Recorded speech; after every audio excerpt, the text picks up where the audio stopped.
ዛሬ ማለት ስቶሪ ታይም በጣም የሚገርም ነገር ማለት ነው። በዩቲዩብ ጆርኒ በዩቲዩብ ላይ ካሳለፍኩት ነገር አንድ የሚገርም ነገር ልንገራችሁ ማለት ነው። ዩቲዩብ ከጀመርኩ እንግዲህ በጣም ረጅም ጊዜ ሆኖኛል እና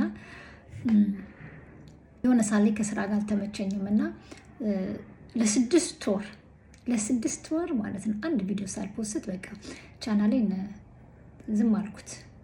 አንደኛ አልተመቸኝም፣ ሁለተኛ ነገር ደግሞ በቃ ኮንቴንት ልቀይረው አልወደድኩትም ምናምን በማለት ማለት ነው። ግን ማለት ነው ምን እንዳገኘው ልንገራችሁ። በጣም ነው የሚገርማችሁ። ከ6 ወር በኋላ ትቼው የነበረውን ቻናል ማለት ነው ቪው ጨምሮ እንደገና ደግሞ ሰብስክራይብ አግኝቶ የሚገርም ሆኖ አገኘሁት ማለት ነው። የሚገርማችሁ እንደዛ ትቼው ማለት ነው ብሰራበት ደግሞ ማለት ነው ምን ያህል እንደሚያደገው አስቡት።